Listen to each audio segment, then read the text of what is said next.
back. We hope you guys got refreshed during that little break and that you've enjoyed the programming so far.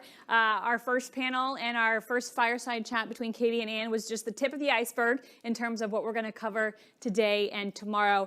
And I think I probably speak for more than just myself. I sat in the corner here watching that first panel just in awe, listening to what they had to say, so motivated and so ready to start doing things and making action. And we can talk the talk, but in order for change to happen, we have to walk the walk. And so that sets us up perfectly for our next panel, putting diversity and inclusion into action in sport. Now, research has consistently shown that increasing diversity is not only the right thing to do for an organization or a company, but it also results in better business outcomes. It results in powering innovation, and it results in positive change. Now, this panel brings together some of the top ED&I leaders in sport and other industries, and they're going to share what is being done to reset the tone from the top and create more diversity and inclusion in senior leadership roles in sports and in other industries. So I would like to welcome, moderating the panel, we have Christina Akis, Vice President, Inclusive Diversity at Octagon. Welcome. We also have Neera Shetty, Executive Vice President, Office of Social Responsibility and Inclusion, Deputy General Counsel, PGA Tour. Jennifer O'Sullivan, COO and Chief Legal and Administrative Officer at New York City Football Club. Karen Corbin, two-time Paralympian, member of the USA World Team and Sieger Council member. And finally, Randall Tucker, Chief Inclusion Officer, MasterCard. So Christina, I'll let you take it away. So much, and thank you everyone. Really excited to kick off this session again to really talk about the real work and the hard work that has to be done to really advance diversity, equity, and inclusion within the sports industry. No better place to be but in this room with some amazing female leaders and our great male allies on International Women's Day. Being in person especially is amazing, although I feel like for the last 2 years I've been on panels and can see myself virtually, so right now I'm like, where's a mirror? But it really feels good to be in this room. And what I would love to do is kind of go down the line and have our panelists kind of just do a brief introduction and really talk about why you decided to raise your hand to do this hard work of diversity and inclusion. I'll begin. Neera Shetty from the PGA Tour. Thank you for allowing me to be here today. It's one of those things that we talk about all the time. We see the issues. We see that we need to do something about it. And why wouldn't I step up and do it? It's my obligation as well as my opportunity to do it. So, a few years ago, the PGA Tour, obviously male sport, but it really has appealed to a specific demographic. And we know that the future is much bigger than that, much broader than that. And so we had been working on it, but really I would say in 2019 we established our Inclusion Leadership Council, and it was really just sort of the brainchild of me and a couple of others just to say, look, we need to get everybody across the organization involved. So we started with the top leaders. There's 8 of us on this Inclusion Leadership Council. It reports into the very top, our commissioner, our chief administrative officer, our chief legal officer, our chief operating officer. And what we did is we established these initiatives to really look at where we could make a difference. We always talk about boiling the ocean, and there's so many different things you can do, but we wanted to be strategic about it. And what we also wanted to do was make sure that we included everybody in the organization. This is everyone's responsibility. And so that is really how it all sort of came to be, is that I wanted to do this because I know I needed to do it, I wanted to do it, and I had to do it. But it was with everybody. It's not me by myself. It is the entire organization supporting it. So unlike my fellow panelists, I am not an expert in DEI, but I am a sports executive whose role involves operations and culture within our club.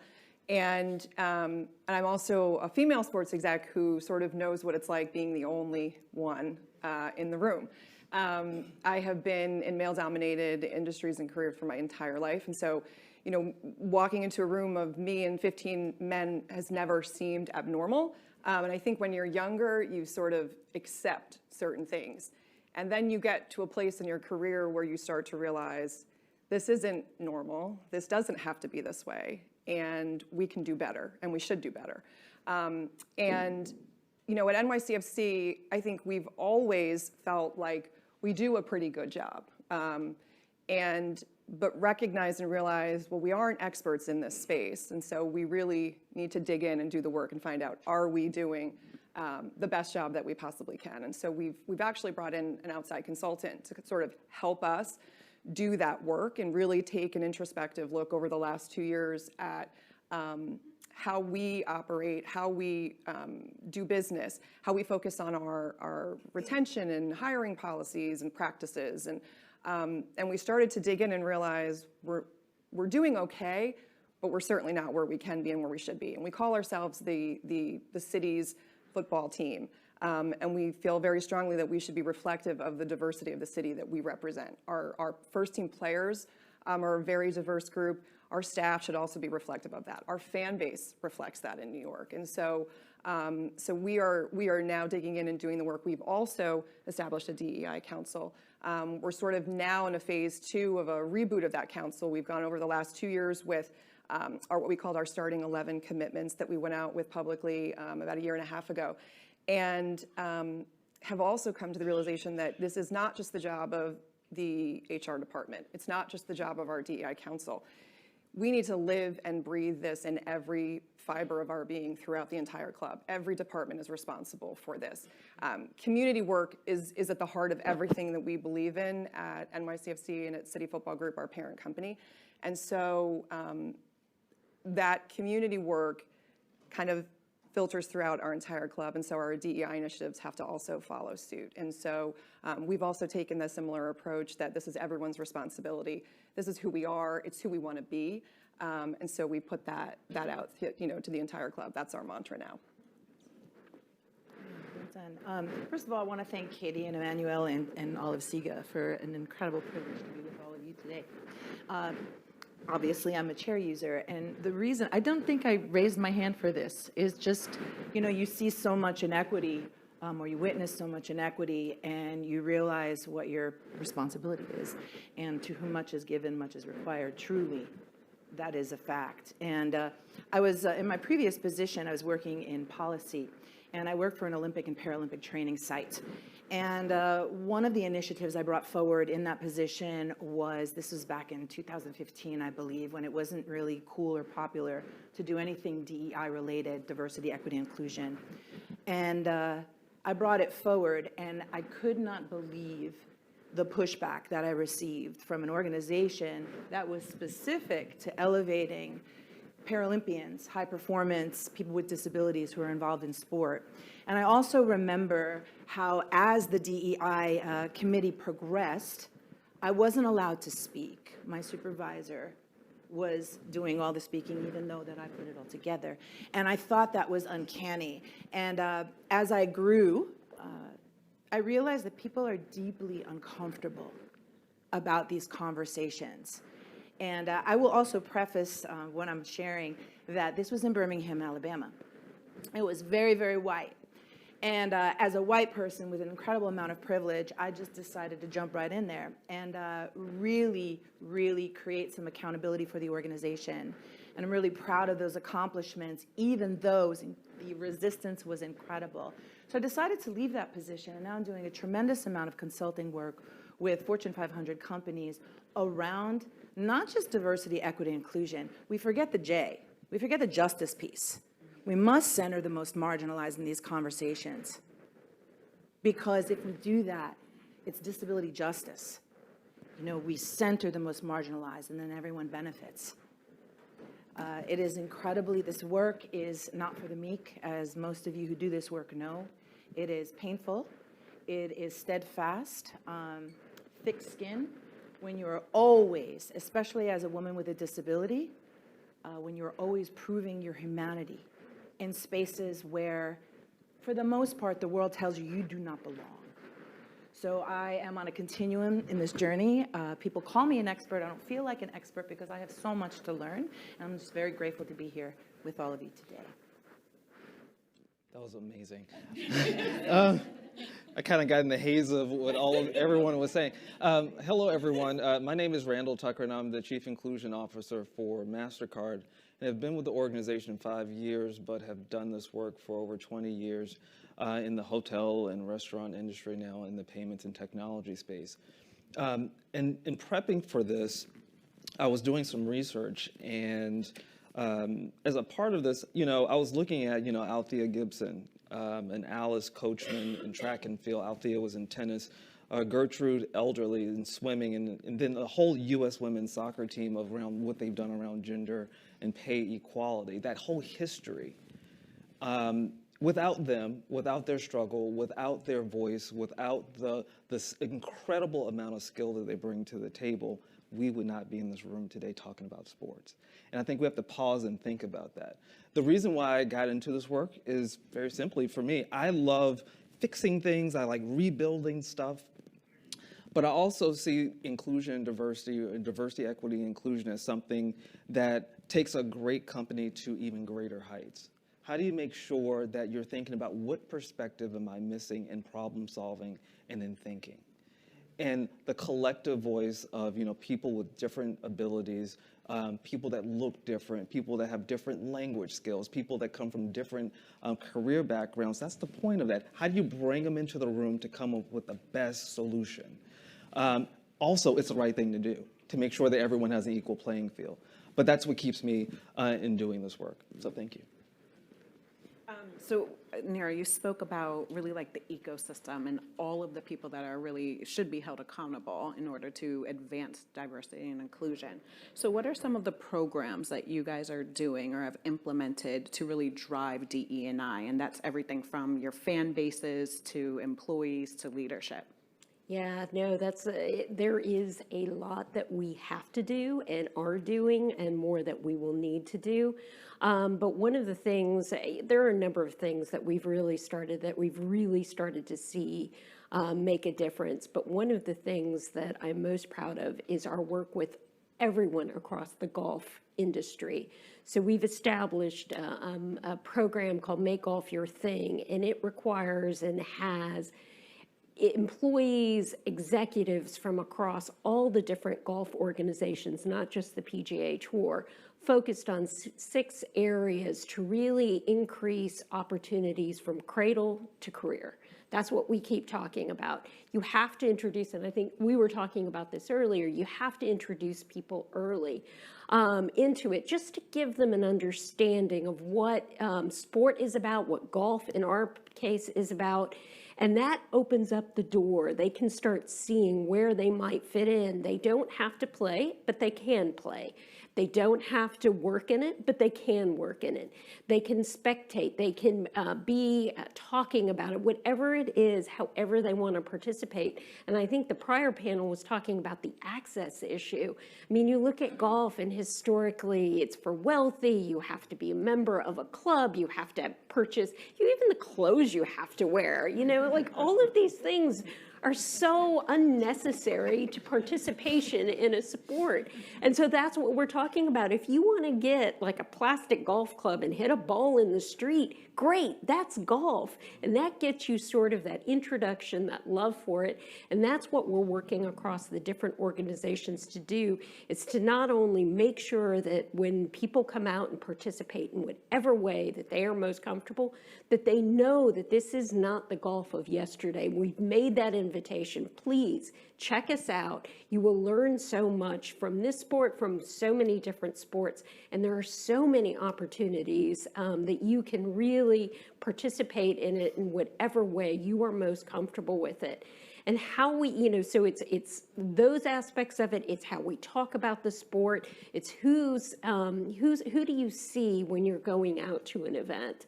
Like, do I see somebody who looks like me? Growing up, no, I'm the daughter of immigrants. We focused on academics. That was what, my parents were very strict about.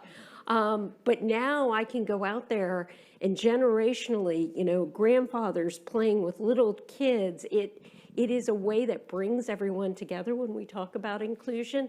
And so now we really just have to do the hard work to make sure that everybody understands that across the organizations that comprise golf, we are definitely inviting people and asking you to really participate in however you feel most comfortable.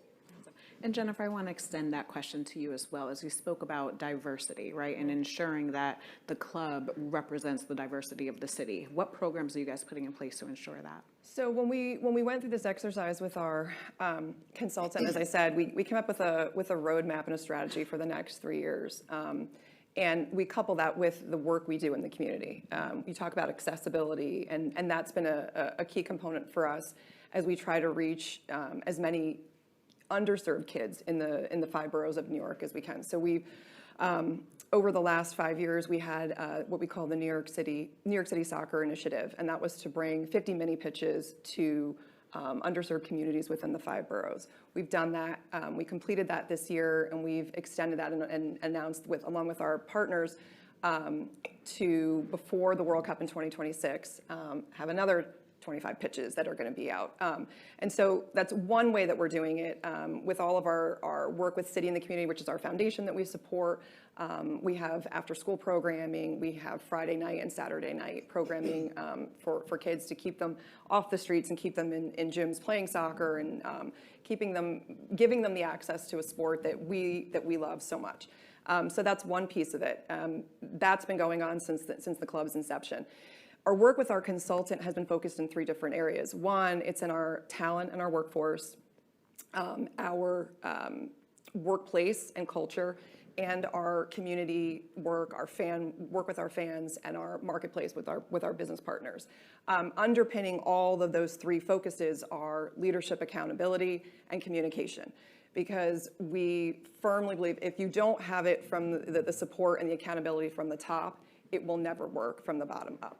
And so we are very lucky in that our parent company, that is the values we espouse, our Vice Chairman, Marty Edelman, who is, been a leader in the civil rights movement in the 60s, founded the Jackie Robinson Foundation. I mean, we've got that sort of base within our club. And so I think that having that at the top helps. And communicating across the board with our employees, with our fans, with everyone about what we're doing. So we're looking at the pipeline, right? You sometimes can say, well, we're not getting enough diverse candidates for certain roles, right? And that's sort of an excuse.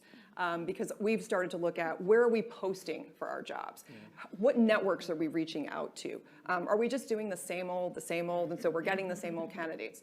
We're not really putting as much effort into where we should be posting our job opportunities. But we're also realizing we need to sort of get to some people earlier in the pipeline, right? So we've got to focus on students, and whether they're in high school, whether they're in middle school, letting them know that, hey, these are the jobs that are available to you in sports. It's not all about being a coach, an athlete, or an agent. Do you like graphic arts? Do you like graphics design? There's a job for you in sports. There are so many different opportunities that kids do not even know are available to them. So we do a lot of career fairs. We do a lot of those types of things with our community partners to get kids into our office to see what it really is like working in sports.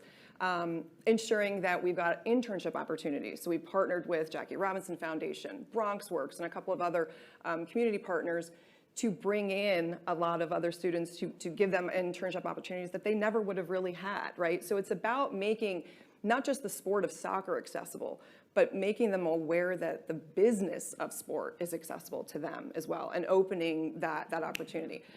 You can't have diversity without having inclusion. And so it's not about checking the box for us and saying, well, we hired a Black woman today, and we hired an Asian man yesterday. Oh, and we've got a Korean trans woman coming in. This is fantastic. We're diverse. It's not about that.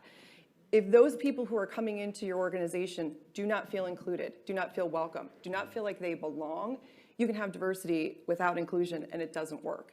And so it's ensuring that everyone feels respected, everyone feels welcome. They can bring their whole selves to work. And ensuring that we have the D, we have the E, and we have the I, and now the J. We'll add that to our acronyms as well, because you're so right. And that is, for us, it's you can't have one without having all of it. And so we focus on that as well. And then really the third bucket is, who are we partnering with? Who are we doing business with? how are we doing business? Really looking at our procurement policy and putting a stronger one in place that says we want to ensure that we're working with female, minority-owned, veteran-owned, disabled-owned businesses. Like, how are we doing that? Are we hyper-local, hyper-focused on the Bronx, where we play, in the 5 boroughs of New York, the greater New York area? All of these things matter to us, right? And so that's the roadmap that we're looking at. It's a journey. We're not going to do everything perfect. We're not going to do everything right. And we're going to make mistakes, but we're going to learn along the way, and we're going to continue to do better and be better. I love you speaking about the partnerships and even, holding yourselves accountable. And I kind of want to jump down to Randall.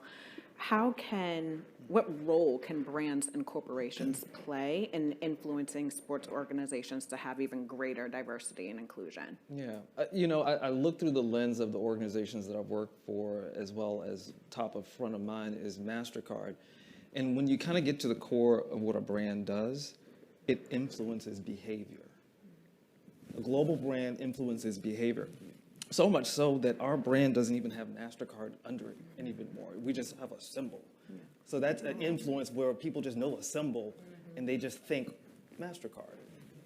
So if you have this huge brand that has a lot of influence on behavior, coupled with a brand that has a heart, or a brand that has a value system, or a brand that has inclusion and diversity and equity top of mind to them, that powerful combination between those two is really impactful in how the world will, and how that brand is able to push forward the agenda of diversity, equity, and inclusion.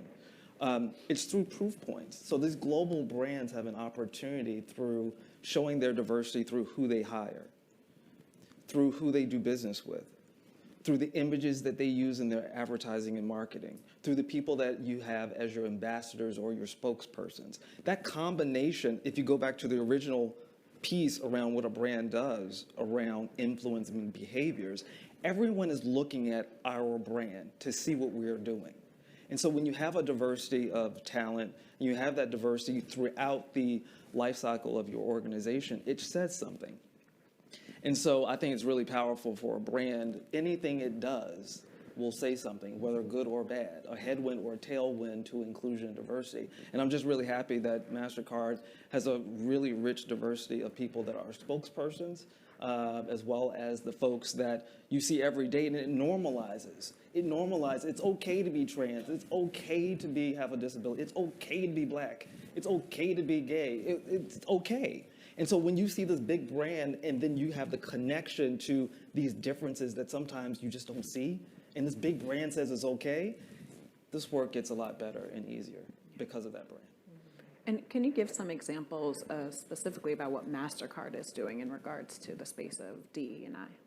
Okay, so our work focuses on 2 big buckets around creating an environment where everyone can reach their greatest opportunity, as well as inclusion, education, and awareness. So we had to, as a leadership team, figure out, literally the board and the CEO and that leadership team had to come together and say, what are we going to focus on over the next 3 to 5 years? We're almost at that 5 year, because I've been with the organization 5 years, and we did that exercise 5 years ago.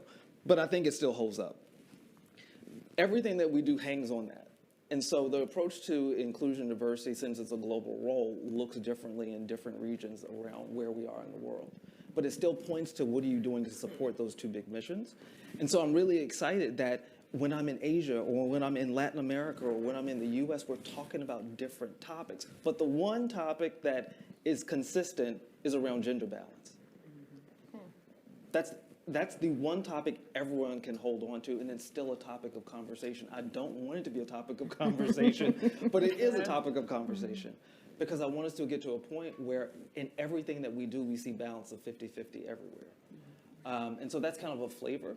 But at the end of the day, those 2 pieces around inclusion, education, and awareness, and creating an environment where everyone can reach their greatest opportunity, and it shows up differently around the globe, that's what our remit is for DEI at MasterCard. Thank you.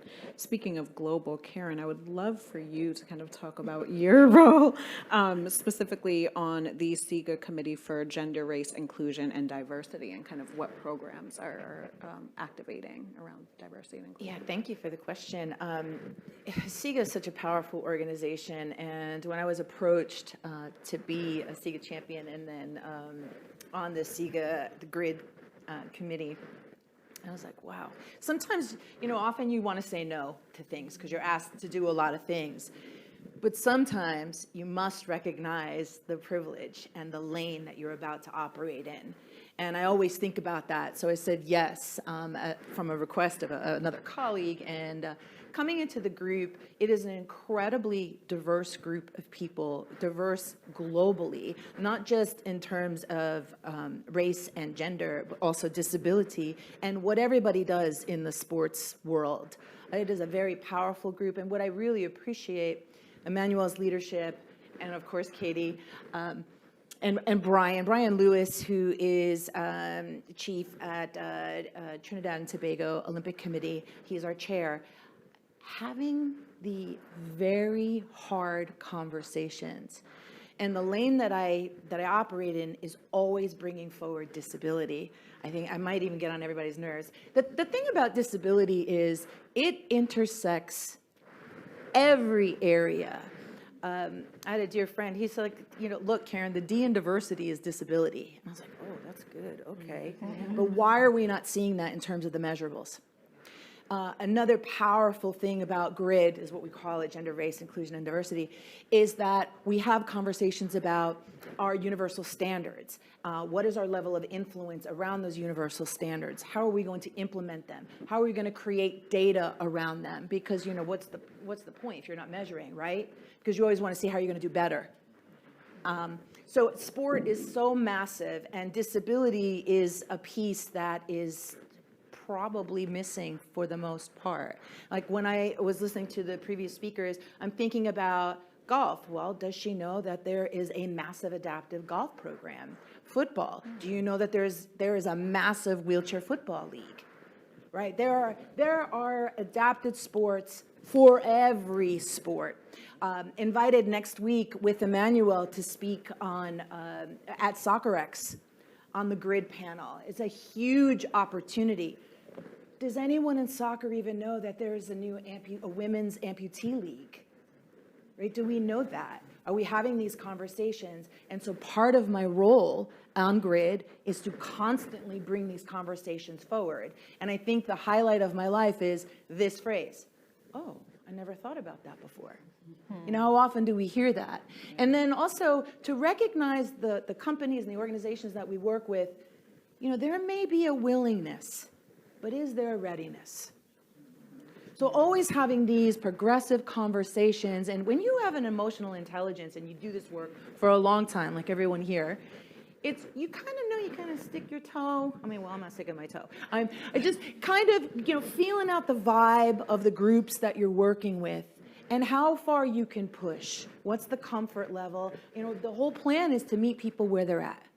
Right? And when we talk about access, we talk about diversity and inclusion, right? Cute, okay. And we talk about access. Well, y'all's definition of access is very different than my definition of access. We're talking about image descriptions, alt text, communication guidelines, sign language interpreters, captioning. There's so many, and we're talking getting into the building, parking. How are we getting there? And you want to talk about a sense of belonging. Well, most disabled people do not have a sense of belonging because, like I said before, we're always trying to prove our humanity. And that is a rich history, medical model. We could talk for days about that. But again, the privilege of being on GRID is having these conversations with colleagues who are not only willing, but they're ready to have these massive conversations. We also put out statements in very volatile times when there are things that happen in sport that are so heinous towards different competitors, people, industry leaders, and we're going to take a step into that domain. We have discussions about it. and then we're pretty forceful with what we write, what we talk about, and what we bring forward. And it's a collective, like, no one does this.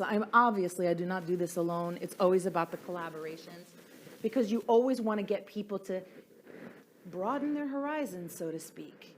You know, digest a little bit more information, because I know there are a lot of people that are like, are we talking about this again? Are we talking about race again? Are we talking about LGBTQIA plus again? Yes, yes, yes, yes, we are. And we're going to talk about it again and again and again and again until there is true equity, and we're getting there. Slow and steady, but we got to be willing to have those hard conversations. And again, with the GRID committee, I'm also on the Dei Council, big, heavy conversations that are not easy. And like we said before, I mean, this is not easy work. And the other part of that is each one of us on the GRID committee, while we know our own lanes, we do the work in other lanes as well. I'm a white woman with a ton of privilege. Yes, I'm disabled, cute, great, whatever. But am I doing my work with leaders who are leading anti-racist movements? I need to, it's called decolonizing, dismantling at the core. I need to do my own work and recognize where I fall short in all of the departments, not just my own, right? So it is really, it's a powerful group, and I would encourage everyone to kind of take a look at what we're doing and take a look at the universal standards and look at served, and there's just a lot of work that we're doing. I was just reading this research paper, and it spoke about how 1 in 4 people have an unconscious bias towards people with disabilities. And a major part of that was just their lack of perspective taking, their lack of awareness on what they say and do, and the impact versus the intent, right? With that said, you know, we want to always work on continuously educating people. What are some of the programs across your organizations that you have in place to really educate your employee base, your fan base, your leadership around these issues?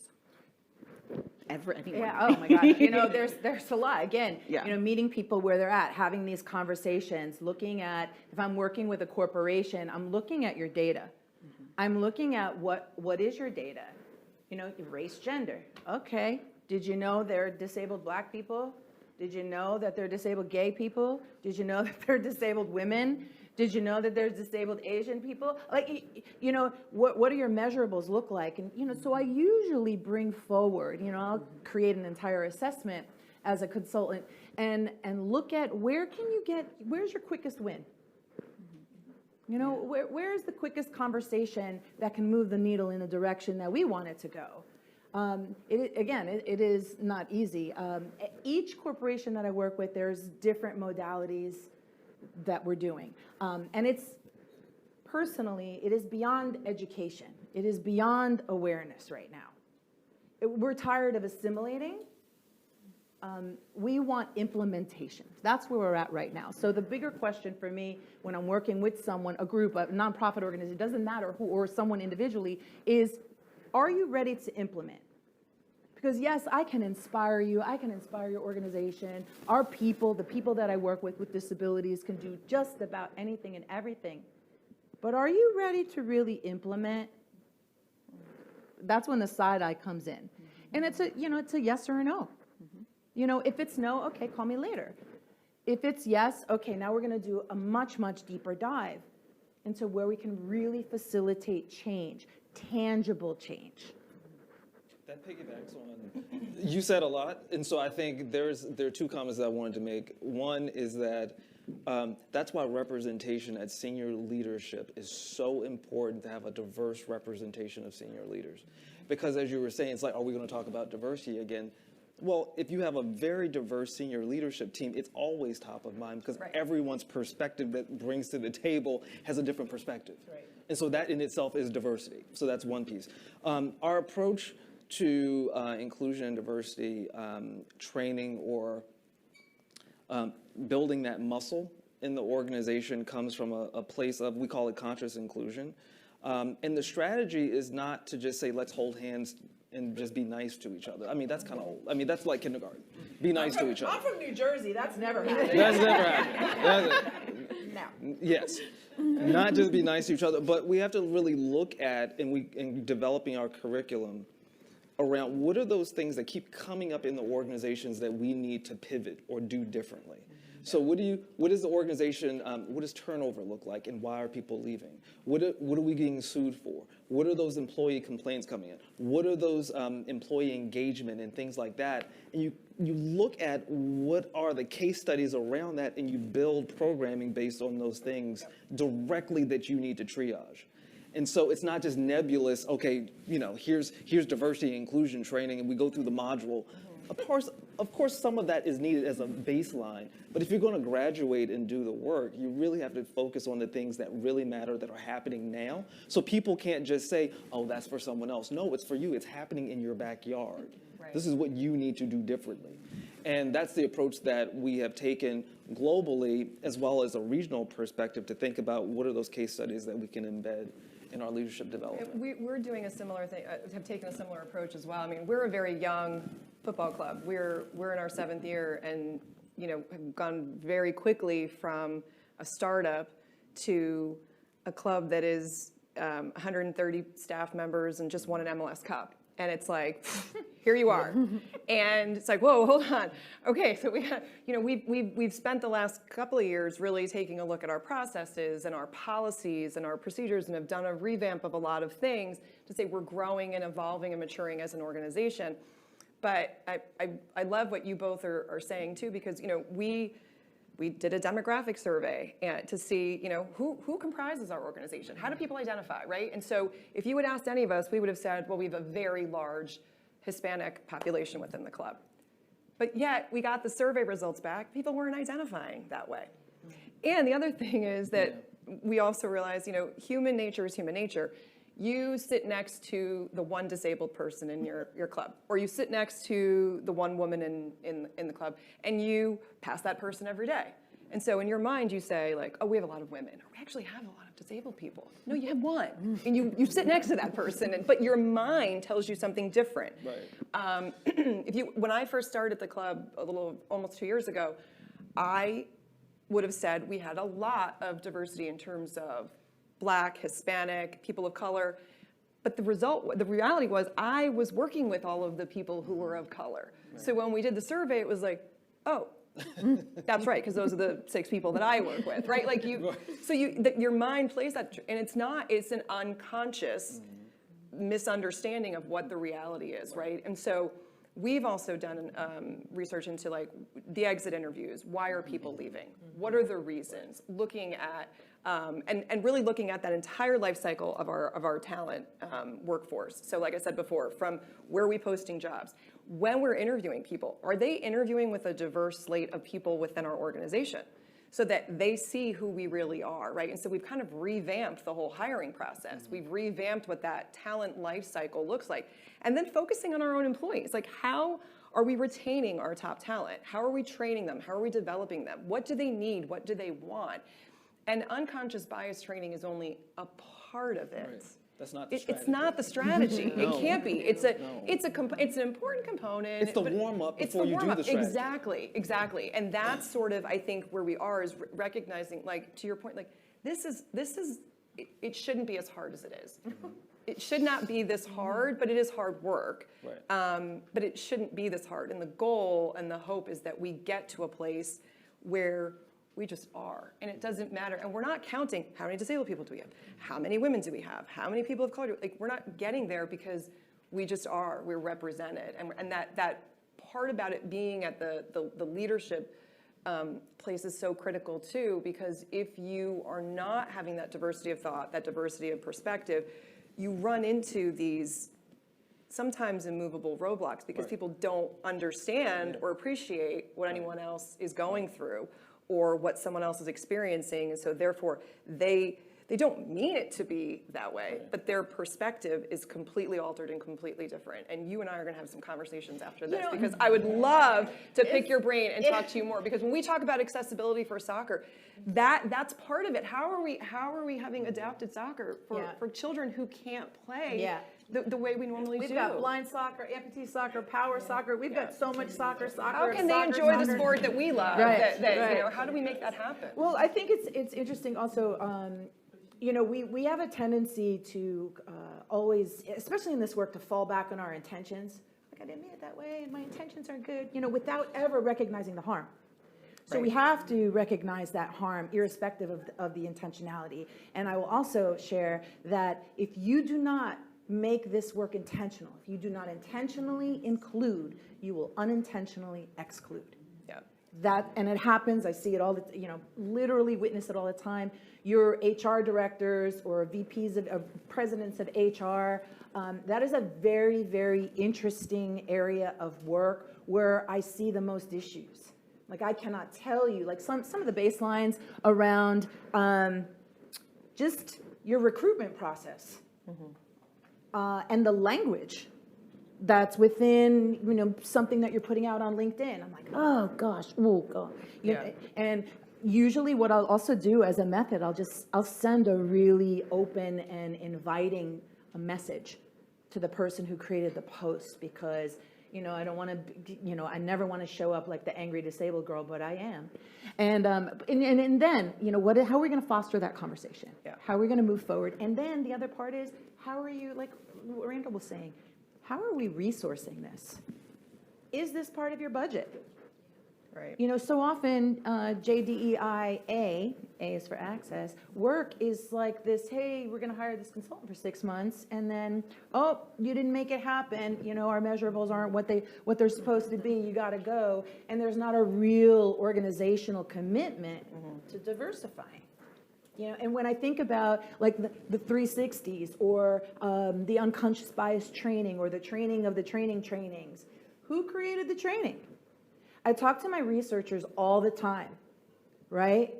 Where did you come up with your research design? Did you have a disabled person in that conversation? Oh, we forgot. I work with a lot of universities. I'm like, yeah, we can't forget that because now you're going to have to redo this. Oh my God, we spent so much time. Well, that's not on me. You know, these are one of, you know, fail forward.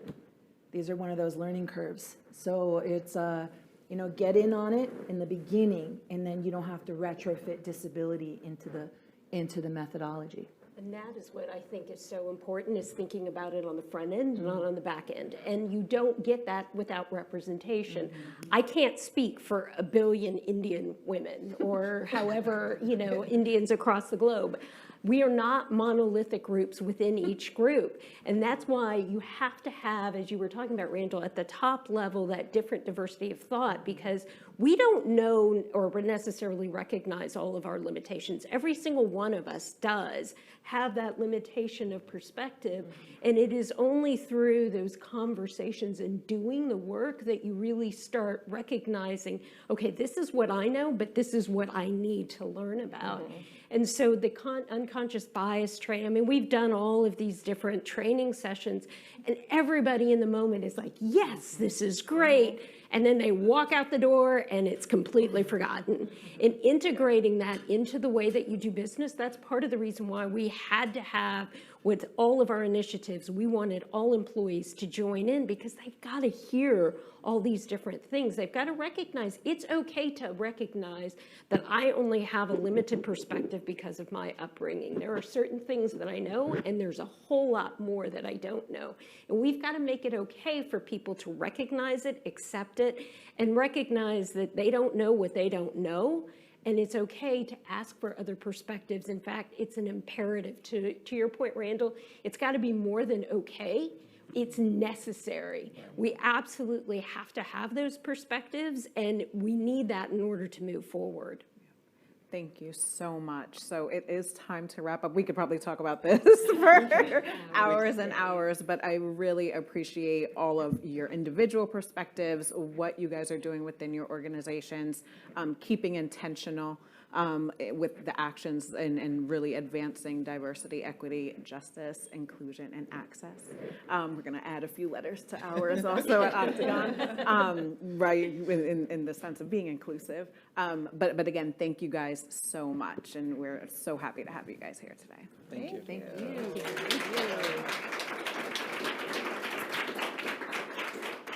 Yes, so some very powerful takeaways from that panel: diversity, equity, inclusion.